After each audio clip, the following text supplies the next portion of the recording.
Hey everyone, This is Mukul. and this is Swapnil. Welcome to Going Slow podcast, where we discuss our product journeys. And also have casual discussions around life, universe, and everything in between. Hello, hello. Welcome to episode 6 of Going Slow podcast.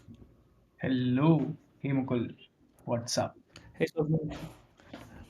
You say what's up? You were in Goa last week. How's your week in Goa? Yeah, it was pretty chill, man. I thought I would work for some time at least, but overall, I ended up just attending a couple of meetings, and that amounted to a max of 1 hour. That's all I did in Goa. So yeah, now I'm back. I am feeling fresh, and yeah, back to work. You tell what's up with you? How was your week? Was it like too many people there? Like very crowded? Is it like it's like a peak touristy time right now, right? Yeah, it was, but we were sort of in South Goa, and for some reason we did not find a lot of people there, especially in this like in the December, which is supposed to be the peak. So yeah, I think depending on the area that we lived, so we were in Candolim, and we didn't see a lot of people in that area. Got it. Awesome, awesome. For me, it was little bit hectic. There were just a lot of support requests I had, and we were working on some features related to app that took more time than expected. Also, we started working on a new Shopify app. So that's like for us, it's like a side project. We are just trying to build it as fast as we can and just see like if we can generate revenue out of it or if it solves a problem. So yeah, and it's I would say that starting phase again for that app. Nice, nice. Like, do you want to talk more about this new thing? Yeah, so it's very in the early phases, but so the idea I would say it's basically HelloSign and DocuSign specifically for Shopify. So have you heard of HelloSign and Yeah, yeah, DocuSign? we use it. So through HelloSign and yeah, so through HelloSign and DocuSign, you can get digital signatures from your customers or from your users. So in one of our customer calls for a pointer, one customer mentioned us that is there a way to get signature of customers while adding those products to the cart. We said that it's not possible through our app, but we'll check and see if there are any other apps in Shopify ecosystem. So we just checked in the Shopify ecosystem if there are any apps with respect to that, and we found that there are currently no apps specifically for digital signature. So we thought, oh, this might be a potential idea. Then we did some more research because we just didn't want to get started on the idea, just like get the idea and get started on it. So we wanted to find data points on whether it's worth it or not. So what we did was in Shopify community we search keywords related to that idea. So for example, for this idea the keywords were digital signature, DocuSign, HelloSign, and Waiver. So for all these keywords, we searched in Shopify community forums, Facebook groups for Shopify, and a subreddit group of Shopify. In that, we found 4 5 threads unanswered that they are looking for something similar, but they haven't found anything yet. That was kind of a mini validation that oh, people are looking for something similar and they haven't found the perfect solution yet. Second thing we did was ask the merchant who had a call with us that hey, we are thinking of building the similar app which you mentioned regarding digital signature. Would you be interested in using it? And he said yes. So there were two validations we had with respect to that idea. And then we had a question that whether it's a market big enough or whether many people will use it or not, because we were not at all aware of this whole market. Then we researched a bit that DocuSign and HelloSign, both apps have like multi-million dollar ARR, 5 plus million dollar ARR for both apps, DocuSign, HelloSign, individually. So we thought if we could make a Shopify version of this, then our goal is to get to at least like $1,000 MRR in like next 6 7 months if we do it. So if they have a market of that much, there is a potential in the app that we could reach that $1,000 MRR mark in Shopify. So yeah, I mean this is all hypothesis, but a little bit of data driven. So we thought this might be a good idea to build on. So Uh, we started investing a bit of our time into the idea, but it's like balancing the current apps and this app. So when we have time, we are working on this, and hopefully we launch soon. Nice. I really like the validation because HelloSign, DocuSign is something that we use ourselves. So the need is there, and then you also check their revenues, which is quite huge. And I like the Shopify audience as well because those are merchants and e-commerce. In e-commerce, those merchants are making money. They are looking to optimize their workflows, and they are sort of what we call like a paying audience. They have a paying potential. And in addition to that, the need is also coming from one of your existing users. So yeah, I think this sounds super promising. Yeah, I mean, in that sense, we also thought that the people who are looking forward to have digital signatures for their products are selling products which are like high ticket items, which are expensive. So if a store is selling items which are expensive and are required to have digital signatures, in those cases it is like something like it's highly likely that they can be a potential paid customer, so they wouldn't hesitate to pay. So that is our hypothesis as of now, and we'll see with how it is received and how it works. Basically, it is bit technical challenging for us to implement the same product in our side, but that is something which we can figure out. Got it. The real problem was if the idea has potential, but we think that there is, and have something like an MVP in the store, we'll get to know more. Got it. So just to add on that, for validation, can you use the HelloSign API? We can use, but we don't want to. So we have done something similar before. So we use like Calendly. Initially, a pointer was integration between Calendly and Shopify. Right. So they had to merchants had to install our app, they had to install Calendly, and then to configure their events in Calendly and then configure their events in Shopify. So most of the merchants, it becomes very hard for them because they don't want to use any new app. Got it. So if you give them like a simple to use app in Shopify or in anywhere, they are more inclined to use it. So for example, if we do it HelloSign way, so if they are not using HelloSign, they will have to download HelloSign, setup, and it also becomes a hurdle where they have to pay for HelloSign and have to pay for our app too. Then we get like our profit margins get lowered. We will not able to charge more, and it also like a hurdle because they have to use a third party app.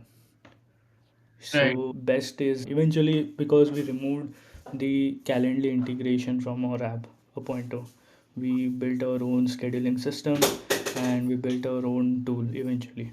So this time we just want to start with our own, and in future if someone comes and says that they want, like they are using HelloSign and wants to integrate HelloSign with this app, then we can build that HelloSign integrations, and we can have an enterprise plan for them and build a custom solution for them, or open for all, but it will be first MVP of ours product and then like an integration with HelloSign and DocuSign. Got it. Got it. Yeah, that makes sense. So like, do you have like a name for this already? Awesome. Yeah, I I mean, think it's site Sign Panda. exactly. That's the one. We are not very creative with the name. We were like, whoa, what's the name? Let's have. panda, and then what's the keyword in this one? Sign, then sign Okay, panda.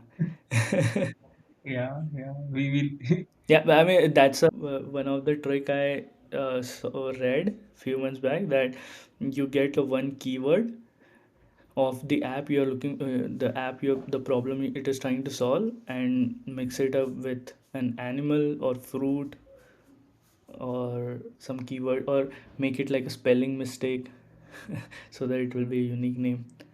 So something like side plus panda, push plus owl, Right. super plus lemon, something like I remember that. there was something called Orange Health. So yeah, I like this keyword approach. Like you own a keyword. That's nice. Yeah, yes, I have heard of this orange eye too. So yeah, it becomes bit catchy too with respect to name. I think there are some more banner beer, panel beer. Mhm. So I think that's a good naming strategy. Yeah. I had one question. I have one question for you. So I was thinking about this yesterday. So how do you compare like December 2020 Swapnil with December 2021 Swapnil? Or Oh, like what, how much has it changed from last 1 year? wow, this is like a very deep question. Let me take a moment to collect my thoughts. I think December 2021 Swapnil is a lot more confident compared to the last year. Last year, I was still figuring out what to do. I just started Rocket in October, so it was just 2 months into it, and I was piloting the first cohort, and it was a lot of experimentation. We tried a few things, we failed in few things, and initially we did like a one-on-one mentorship thing, and that sort of did not scale. So we pivoted into like a cohort model. So yeah, I think December in last year December there were a lot of unknowns. There was only this thing that okay, I found the problem statement that I wanted to work on, but I did not have a lot of social media presence, or like I was not basically I did not have any distribution. S- Um, that is something which is different now, which is now I don't know, for some reason this distribution gives you a lot of confidence that yeah, you'll work something out. Even if your initial idea or the solution is bad, since you have distribution, you have an option to get feedback and move it in the right direction. So solution is open to iteration since you have distribution. Does that make sense? Yeah, definitely. Yeah, mainly. Yeah, I mean, do you think, I'm pretty sure answer to this, but do you think it was worth it in terms of happiness? Do you think you're happy now than December 2020? More happy now? Yeah, so for me, I was sort of working a lot, and 2020 was like the first year after college when I didn't get burnt out. So there were like two takeaways from 2020 for me. One was that like so COVID was very out of the blue, right? And that sort of taught me that if this can happen, then anything can happen. So that sort of influenced my yearly theme as well. So like I sort of keep yearly themes. What do I want to focus on? So for 2021, I decided that I just want to have fun. I don't want to postpone fun anymore. And like I want to design my life for fun. That was my yearly theme for 2021. So yeah, 2020 was when I realized that you can get work done without burning out, and that is sustainable. Before that, wherever I used to work, I worked a lot and then, of course, shipped a lot. But then one day I used to wake up and I was like, no, this is not working out. And 2020 sort of changed that. It was not planned, of course. since it was pandemic, so we had other things to worry about. But in December, just looking back, I reflected that this year was fun and it didn't get burnt out. And I want to do more years like this. And that's how I decided on 2021's theme. And yeah, as of today, I feel like it's going well. I'm not burnt out. I'm not even close to burning out, which is something I could have never imagined myself saying. Like, I'm not even close. I I don't work a lot. Like, I work very, very less. Yeah, that's going well. I want to continue that next year for sure. So I was talking about takeaways from 2020, right? So one thing was, if this can happen, then anything can happen. But the second corollary takeaway for that was, if we can get through this, then we can get through anything. So that was a good takeaway for me as well. And then I stopped taking anything seriously. I'm like, yeah, just have fun, and whatever happens, happens. Of course, you have to have some direction, but it's not like um, being hard on myself. Like, I've sort of removed that from my dictionary. I don't want to do that anymore. Life is like, careers are too long. We are just at the start. We are what, like 5 years into the industry, 5 years into our careers, and we have at least like 20, 15, 20 years more to go.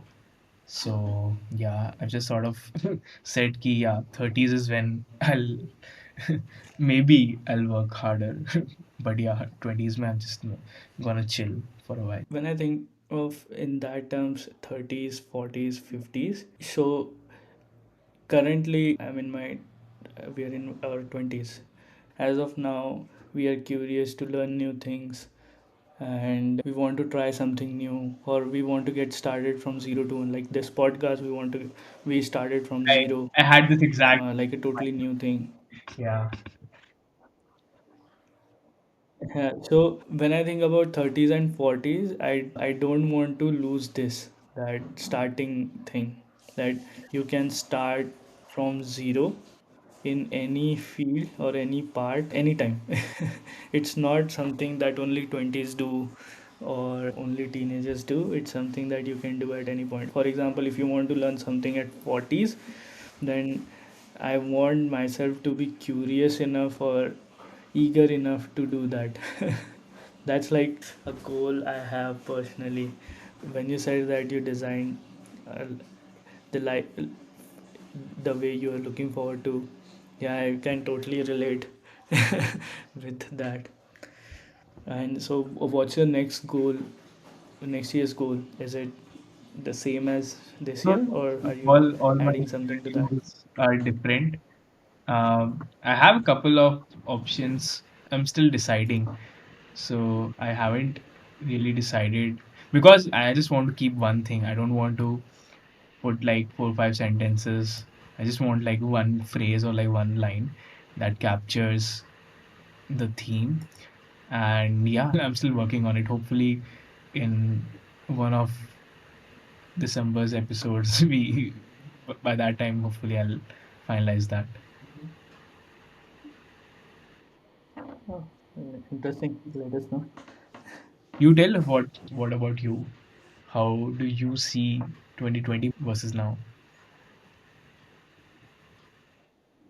Yeah, I was thinking about this question yesterday, and I'm like, was thinking in this direction that right now I'm actually the happiest version of myself in last 1 2 years. I mean, before that it was like good, not bad, but right in December 2020 or and December 2019, I was dreaming that I just want to do something of my own, good enough that it pays my bills and save some amount. I don't want to multi-million dollar startup. I don't want to work for a multi-million dollar startup. I just want something like a small pie somewhere. That was my goal in 2019, 2020. And now that I finally reached that point where it is paying bills and enough savings, it was totally worth it. It's totally worth it. So that was what I was thinking, and I'm really happy that we like really happy to put those extra hours, because We right now we say like we don't work long hours, but at one point of time we had to work long hours. Yeah, yeah, So I'm happy that we did that. yeah, Because yeah. when we put long hours, we don't know that it will work out, right? At that point, I'm happy to put long hours. And the one fact I'm super happy about right now is I feel almost work is play, kind of. Almost no. I feel that work is play for me. So it totally integrates with the lifestyle. There is no repulsion when I have to work. I like it. There Like, are certain points which you don't like to do, that is part of everything. But in a gist, that if you say that, oh, it's like a work week, it's like a work thing, I feel like good. Okay, it's like a work thing, we will solve it. If it's a problem, we'll solve it. So I personally like the fact that work is play now. Previously, it was something like that work life is different, personal life is different, and all that.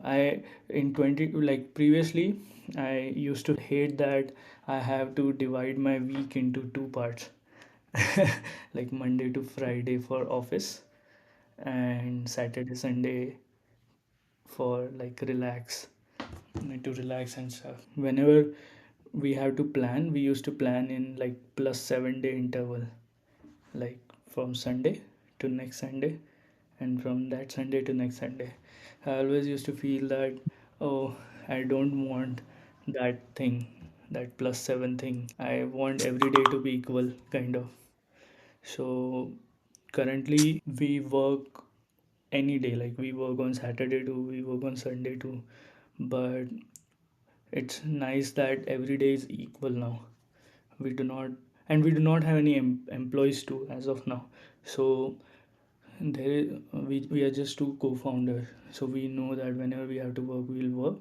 And it's nice that every day is equal in a way that we don't have to say that, oh, it's Saturday Sunday, we can't do it today, and that.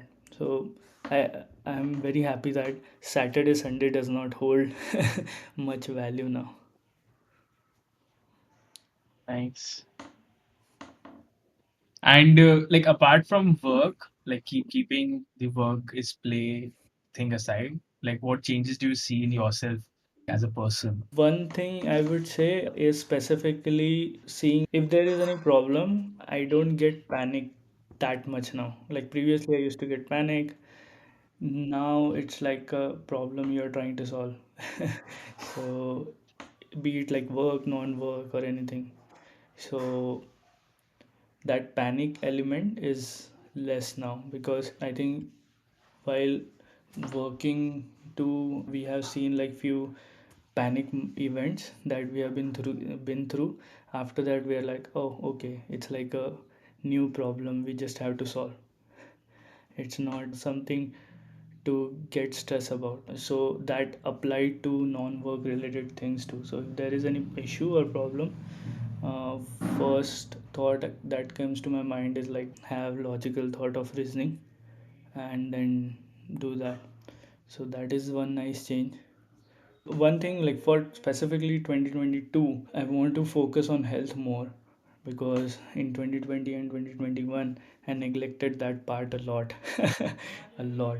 So for 2022, my goal is extremely simple: health first, and grow as much as we can in business or in personal life. Nice. I have this as part of my 12 favorite problems. This is by Richard Feynman. So what he says is if you just define what are the 12 um, problems that interests you the most, you can just keep that with you at all times, and whatever you do, whatever you read, whatever you consume, everything you'll have like it will add some sort of a purpose to that. So I noted down my 12 problems in September this year, and one of them related to fitness, which is how do I maintain my lifting routine. I think you should do that as well. It's pretty good. I've sent you a link in the chat. So it can change with time.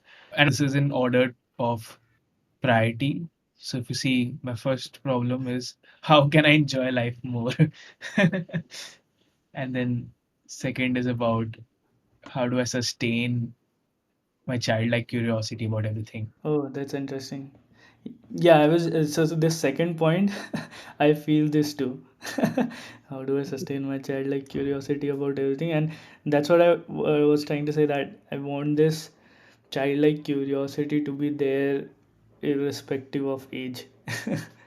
Even if Right. you're like in 20s, 30s, 40s, 50s, because I see like as people as like I've seen few people who are older than me, they get less creative, more busy, and they're not able to like sustain that curiosity they had before. So it's like a reminder to myself that you can be, I mean, you can have that irrespective of age. Yep. This is nice. How do I become a better storyteller? So the 12 points of Swapnils. How can I enjoy life more? The second is how do I sustain my childlike curiosity about everything? Third is how can I meet folks who are more ambitious than me? Fourth is how can I help make others make more money? Fifth is how do I maintain my lifting routine? Sixth is how do I become a better storyteller? Seventh is how can I help change our education system to have more hands on learning? Eighth is how do I engineer serendipity in my life? Ninth is how can I increase my optionality? By optionality, what do you mean? So optionality is for example, when we had just graduated and we were into a first job. So optionality is what options do you have from then on? So after a first job, most of our options were we could get employed as a software engineer at the company. That were most of our options, right? Got it. And now, Okay, like multiple options you can pursue. right. So for example, let's say as of today, you want to shut down Signpanda and you want to look for opportunities. So the opportunities that you will have right now would be more than when you were in your job, right?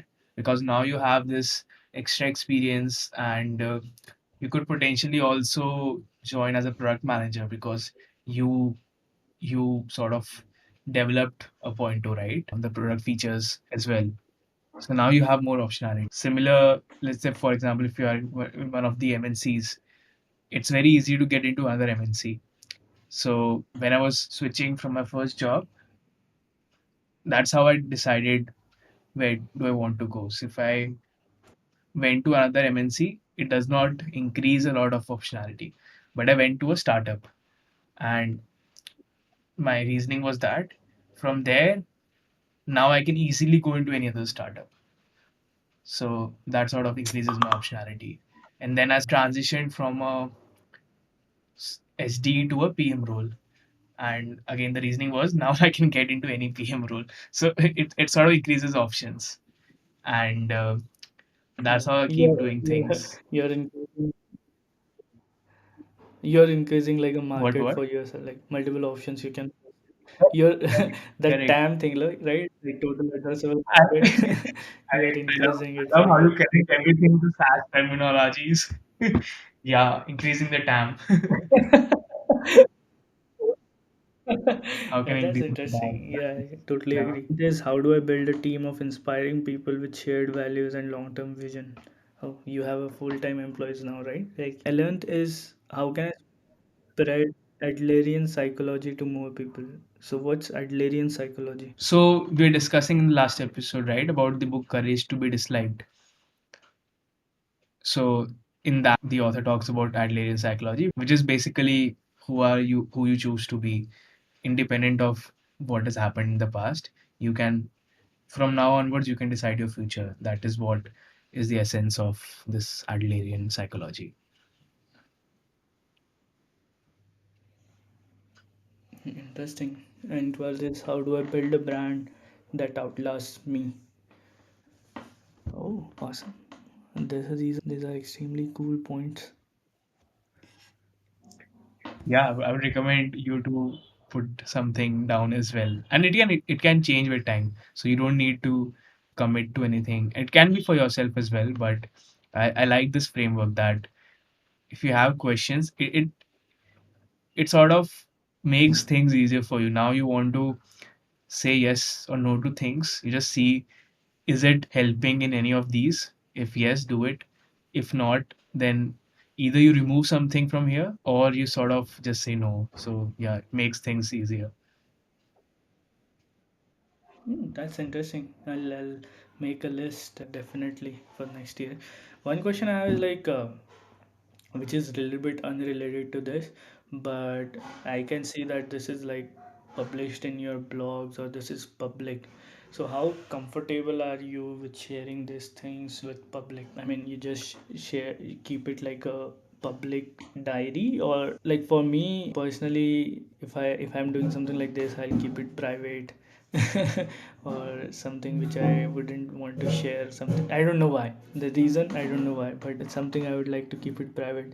But I have seen that you like to share it on Twitter in your blogs. So yeah, I mean, is it due to accountability or something else? So this is related to point number 8, which is how do I engineer serendipity? And one potential answer to that, what I've figured out is you just put things out there and someone might relate to it and then they reach out to you. So again, it might feel that I share a lot, but whatever I'm sharing is just the tip of whatever I write. So like I'm also not very comfortable sharing a lot of stuff. So 95% of whatever I write is only in my journal. So I only have like very, very few posts that I'm comfortable sharing. And yeah, it's just like that glacier thing, right? If you there's a meme, I think there's an image, I think you can visualize it. There's a glacier in an ocean and you just see the tip of the iceberg, but there's like a lot of things below the surface. There's a lot of depth. Yeah, Got it. yeah. Got it. Yeah, I mean, that is one of the point I'm very curious about. Like people who share a lot. I think like there are people who share a lot more than you definitely on Twitter or any other blog, or who share like personal events or work related things fully on Twitter or blogs. So I or Instagram or something like that. I just feel like, is it like tip of the iceberg thing, or is it like the whole iceberg? No, no, it's definitely the tip of the iceberg. But It's it's the highlight reel that is makes weak. sense. Nobody, like, at least I like to think that nobody is comfortable enough to share all of their behind the scenes. Even if you're talking to friends, there's a very high chance that they're not sharing everything with you. That's just how we are wired. Yeah, yeah, that makes total sense. You'll ask how's it going, and they'll share all the good points and remove all Yeah, yeah. So I have a trick bad for points I have which a might trick lead. for this. So what I do is I ask, "How are you doing?" or "How are you?" and then they'll say, "All good." And then, "How are you really doing?" And then most of the times they open up. This is like a therapist type of question, huh? Ekdam penetrating question. Yeah, yeah. Just add really how are That's you doing? nice. And yeah, and like therapist, well, I like psychology, so I like these conversations when you're getting deep. Like I don't like small talk. Small talk is like you can do anywhere, but yeah, I like when things get deep. Interesting. I think one of the ways personally I've experienced having like deep conversation is when you share something about yourself too. Like for example, if you share something personal or deep about yourself, then other person gets comfortable and share their points too. Right. So it's like you're putting your foot in the door. As soon as you start sharing about yourself, the other person has to listen, right? This is also like psychology. So there's this book called Influence. It talks about the psychology of persuasion, and it has, I think, 6 or 7 main points. and one of them is reciprocity. So what that says is, if someone does something for you, you feel an urge to do the same.